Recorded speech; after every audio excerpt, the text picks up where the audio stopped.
life.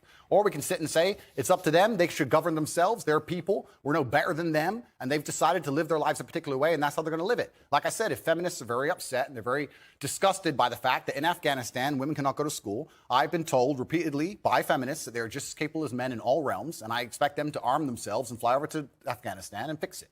Like a lot of women have done in combat. Good. Congratulations. Go fight. Well, this is the thing that's very interesting, because when you talk about ideas, it's not even just about Afghanistan and feminism. When you talk about ideas, they must all be defended at some point. There has to come down to violence. The world is backed by violence. Nobody wants to talk about this. It doesn't matter what it is. If you have a disagreement between two parties, eventually, if the disagreement continues, it ends up in violence. Feminism is defended by men. Men stand up and defend feminism, not feminists themselves, because they're incapable of violence. And we're in a situation now where you're saying that we should send men to go and fight for feminism. Why?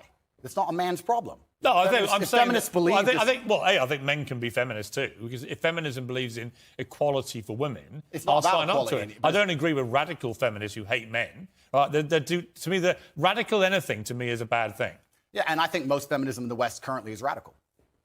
Well, some of it is, no question. Absolutely, but this is my point. My point is that the Taliban are going to do whatever the Taliban decide to do. If I'm going to fly over to another country, I will respect their laws and customs. It's not my job to come along and tell other people how to live. I don't believe I have a moral high ground in that degree. And if people are genuinely upset and disgusted by it, the bottom line in most disagreements on the earth is violence. People who feel like they should go and fix it, then fix it with violence, then it can be the feminists who feel so outraged by it. But it's funny, they don't comment on these subjects, feminists. They seem to instead attack the Western male for some reason. You deleted a video in which you praised ISIS. Why? I don't know which video you're talking about in particular. It might have been a video from a long time ago. But in general, I understand that, like I said, the world is not black and white. The world is gray areas, and Western imperialism as a whole has been causing more problems than it's ever fixed, and it's disgusting. And I don't know the exact video you're referencing, but sometimes when an underdog destroys a Western imperialist, I have a degree of, I wouldn't say satisfaction, but every satisfaction. No, but there's certainly a degree of the way ISIS. I don't know the particular. Themselves. I don't know about the particular video we're talking about. ISIS were one of the most deadly terror groups in the world. Absolutely. They committed a series of appalling atrocities, killing innocent people left, right, and centre. Yeah. How could you possibly have satisfaction? Well, if it's the video I'm recollecting, if it's the video we're talking about, it's about the fact that I believed ISIS was funded by the West and created by the West in the first place. And it wasn't a degree of satisfaction like I'm happy ISIS exists. It was a commentary on the world. Well, here's what you said. ISIS are the real Muslims because ISIS do exactly what the book says. Kill everyone who's not a Muslim and chop people's heads off and set them on fire and be raging lunatics. But all the other Muslims go, they're not real Muslims because I read the book, and ignore those parts. Well, then you're not an effing Muslim because you're ignoring the effing book. That's an interesting point you've just raised, because I am now Islamic. And it's funny because I used to be an atheist, and when you're an atheist, you believe that religion causes more problems than it fixes, and then you come to a realization and you start to learn the truth of yourself and the truth of God, and you realize that religion is actually the cure for most of the problems in the world, and godlessness is the problem in the world. So that is something I will apologize for and admit I was wrong about, because I was atheistic, and now as a Muslim I understand that's absolutely not the case. If that's the particular video you're talking about, then there's... Well, that's really interesting. So you regret saying that? Yeah, because you learn and you grow and you evolve, as I said. At the time, I believed it because I didn't believe in God at the time. It was a very long time ago. It's actually kind of a testament to you, Piers. You managed to find the oldest possible videos of me that have ever existed. But at the time, I was atheistic. Well, no, I was curious because you have recently converted to Islam. Correct. So these questions, I think, are pertinent to your conversion. Absolutely. As to what you actually believe as a practicing Muslim now. Yeah, I believe that Islam is beautiful. I believe it's the last true religion on earth. It's certainly the last respected religion on earth. And I felt differently inside since I've converted. And I think it has the solutions to a lot of the problems we're facing in the world today. That particular video was once again satirical. A lot of people watching this would not have seen it. They would not have seen the joke element of it. It's fine. But it's not funny, though, is it? Well, you know, it's like most of the time, as we discussed in our first interview with me. Things are taken out of context, short form, et cetera, et cetera. But all in all, you could say the same things about Christians. If you were to read the Old Testament and say, stick to the Old Testament, you'd kill anyone who works on a Sunday. So it's not applicable to you wouldn't countenance violence. Say again? You don't countenance violence. I absolutely do not countenance violence. When I was talking about violence being the bottom line decider between disagreeing points of view, it's not I'm calling for violence. I'm just making a commentary on how the world genuinely functions. But when you use a word like satisfaction, you understand that people will watch that and think, how can you possibly find any form of terrorism satisfying? I don't find any form of terrorism satisfying. I don't find Western terrorism satisfying either. I don't think it's satisfying that we managed to find $500,000 per bomb to drop on some farmer who makes $4 a day under the name of freedom. And we can't seem to pay our nurses enough to do their jobs. I don't find any kind of terrorism. And it's actually very interesting you talk about the word terrorism. Terrorist and freedom fighter, good guy and bad guy, all of this is subjective. There are people who believe that the West are the biggest terrorists on the earth. There are people who believe that America causes more wars than anyone else, and they've killed more people than anyone else. And there's people who believe the absolute opposite. So once again, it depends who you're talking to. It's a subjective conversation. There's no black and white in the world. There's areas of gray, and that's how it is. So I thought you were talking about another video where I was saying that ISIS is standing up and fighting for what they believe in. I'm not saying what they believe in is right, but that's what they were fighting for at the time. And it was a completely different video than the one you were actually referencing. But you would condemn them now? I don't condemn anybody doing anything bad to anybody.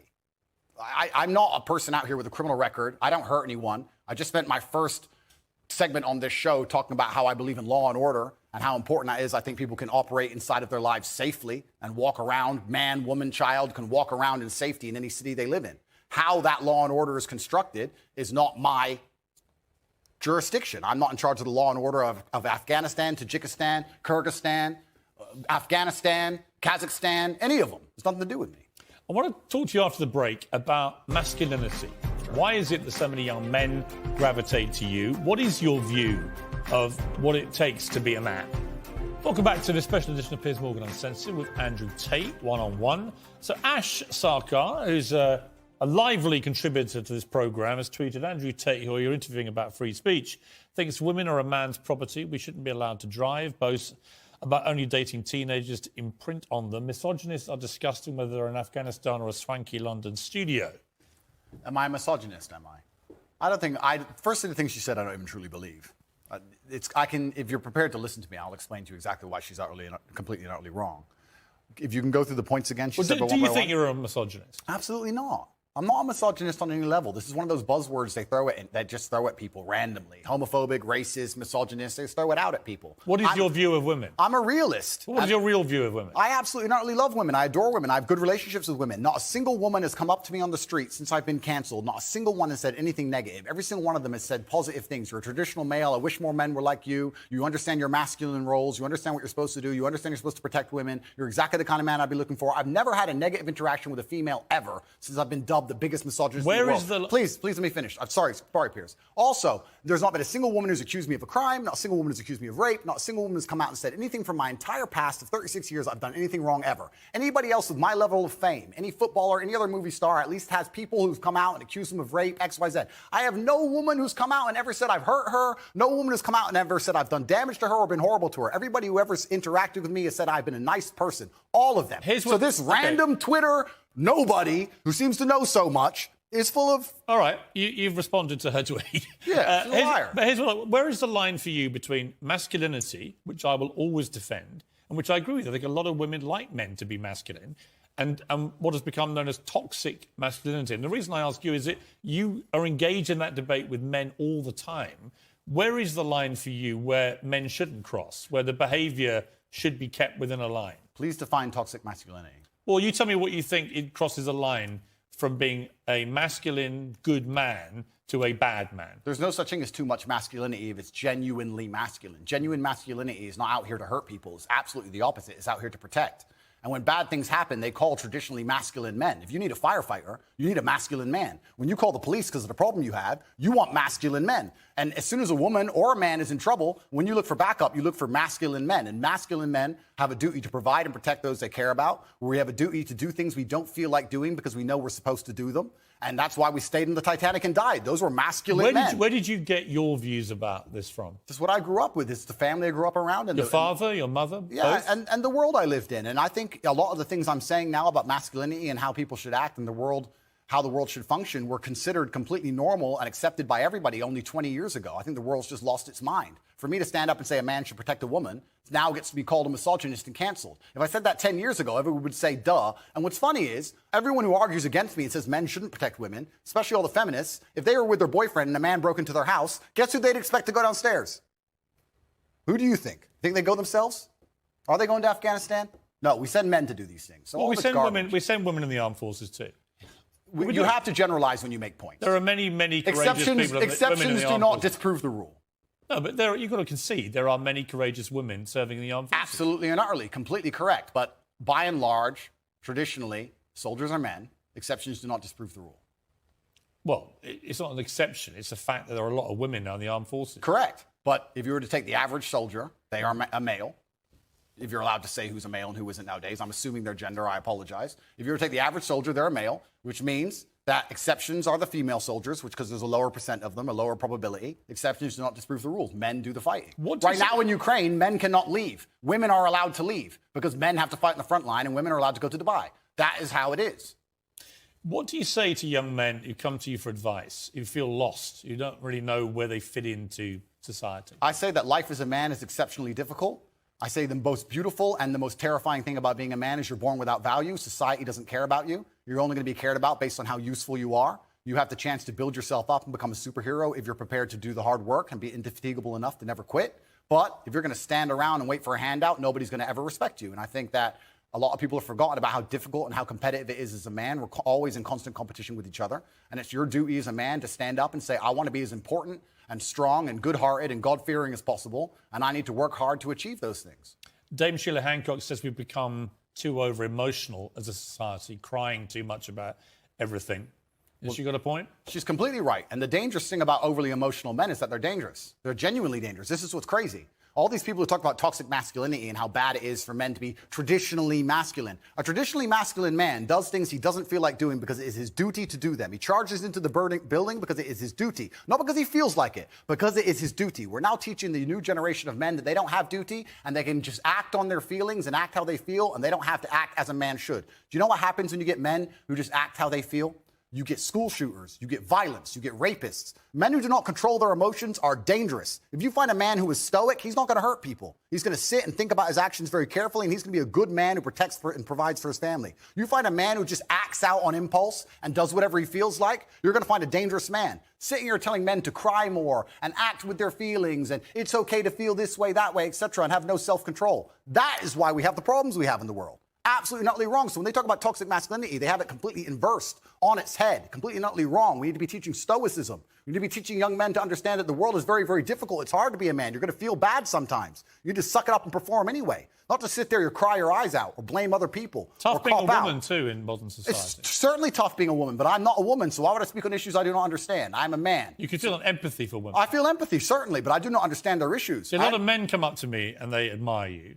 I've got to say, a lot of women I've spoken to don't admire. They think you represent misogyny. They think when they hear you not commit to saying the Taliban shouldn't be banning women from university education, well, why can't he just say that's wrong? Well, firstly, that's not my experience. I experience the absolute and utter opposite of that.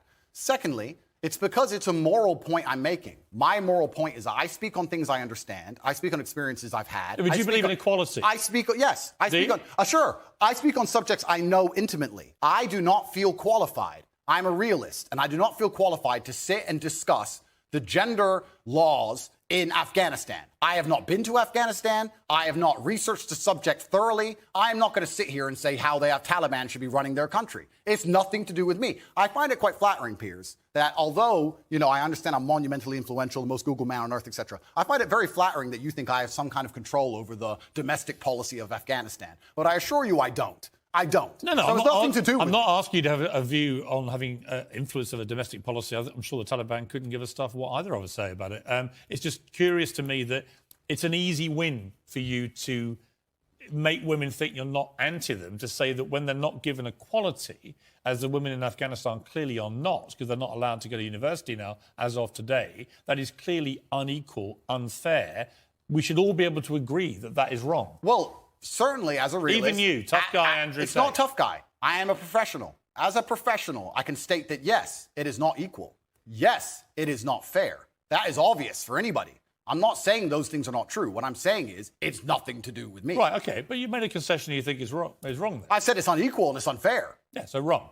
Well, perhaps. Force yourself, Andrew. No, perhaps it's wrong under certain moral guidelines, but under the moral guidelines which are currently in charge of the jurisdiction of Afghanistan, they don't believe it's wrong. It's nothing to do with me. Well, I'm not going to sit here and tell other countries how to run their laws. I'm going to live in societies with laws I respect. You know what? I'll take unfair and unequal. Sure.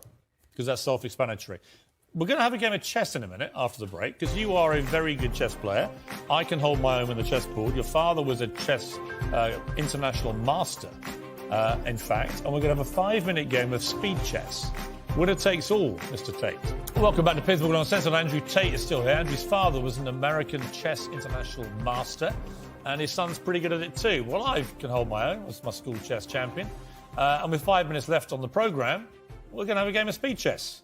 Winner takes all. All right, well, you're white. Off you go. It's racist. Off we go. 5 minutes, go. That's racist, Piers. Cancel Piers Morgan. Okay. Are you good, Piers? Well, are you going to destroy me? Clearly from this opening, better than you. Let's see, I guess, aren't we? Okay. Let's be aggressive, shall we?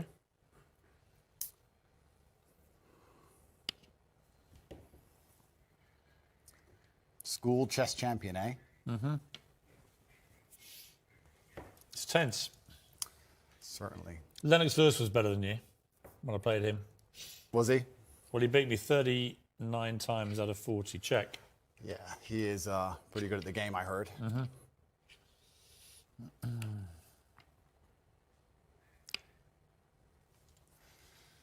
Time to get aggressive with you, Mr. Tate. Show you a bit of toxic chess masculinity. Well, the world's been pretty aggressive with me lately, Piers, so I'm used to it. It's fine.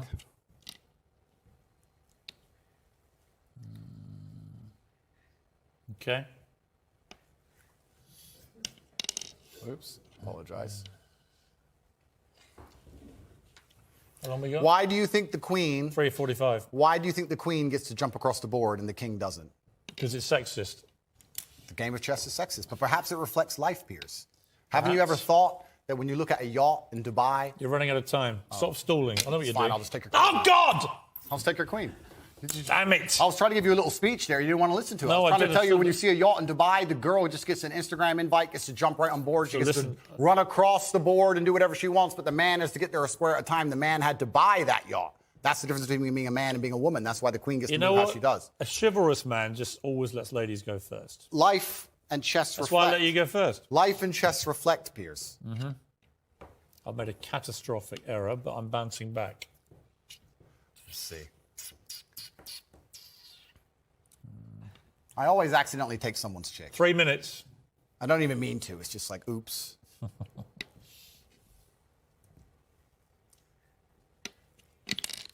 You need to stop knocking my pieces over like some... Thug. Yeah, exactly. It's not getting in my head. They're talking to me saying you're getting in my head. How do you think chess reflects life? I think that it's all about strategy. Correct. That if you're good at chess, you can be good at pretty much anything because it's about thinking ahead, it's about planning, it's about relentless practice. And you know what else is beautiful about chess? If you lose, somewhere you made a mistake. There is no luck. Absolutely right. In chess, even if it's the smallest mistake, somewhere it was your fault. It teaches absolute self-accountability, which is something that we need a lot more of in the world today. That is true. And that's why chess is so important. You can take my knight if you want. Okay. You don't want it? Why don't you want my knight? Because I'm playing a long game. Oh, okay. I thought you'd want it. I'm going to leave it there in case you take it anyway. Okay. I'm going to go... Because I know what you want me to do, and I'm not going to do it. Actually, I will do it now. Okay, good. Check.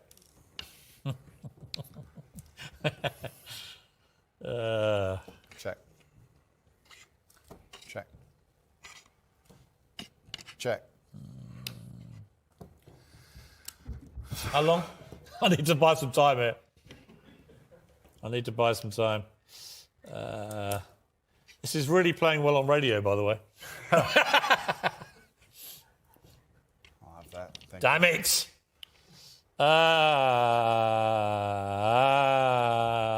I'm screwed. I'm screwed. Don't say that, How long have I Piers. got? 1 You need minute to 12. Believe in yourself. I never, ever give up. Believe in yourself, I Piers. do believe in myself, thank you. Good. Self-belief is important. I do believe in myself, but this has not gone well. You're quite good at chess, I'll give you that. Yeah, well, in the chessboard of life, I've done pretty good. I've done okay. Check. The question is, can you beat me in time? You've only got 50 seconds. Check. Well, that's interesting.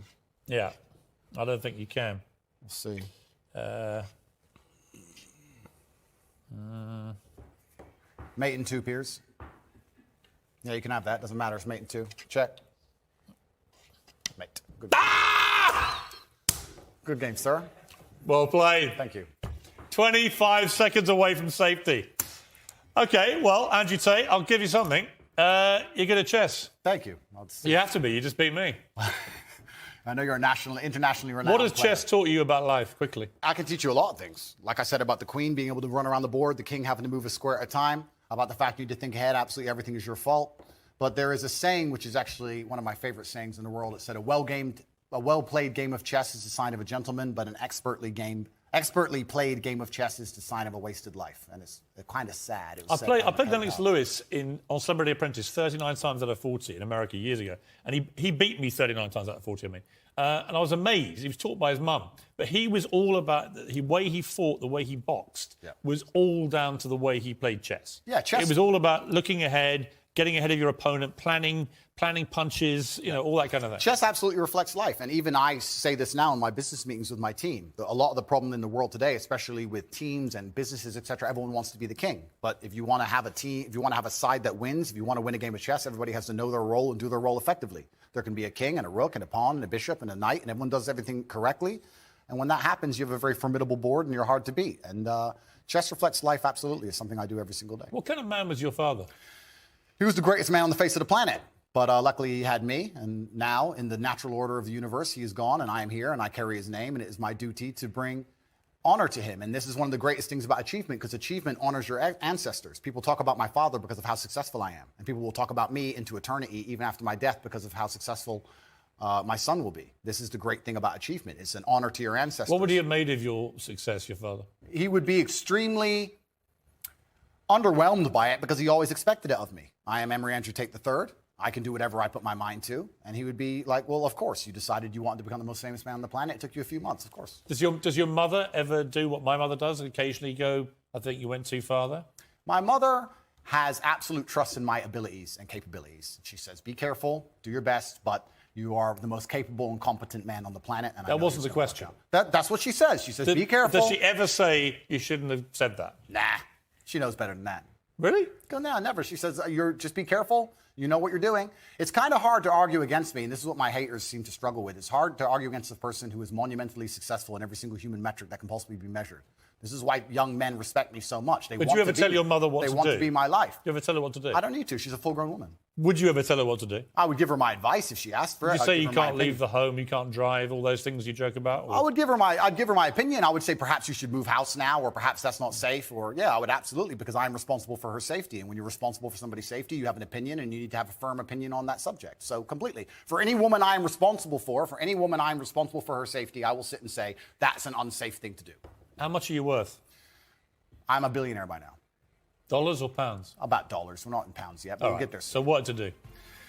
Yeah, we have a little bit of work to do. But finally, I know you don't know anything about football, care even less, but greatest of all time, Ronaldo or Messi? They're both two very hard-working men, and I have absolute respect for anybody on earth who dedicates themselves to this. Andrew Tate, thank you very much indeed. That's it for tonight. Keep it uncensored like it was tonight.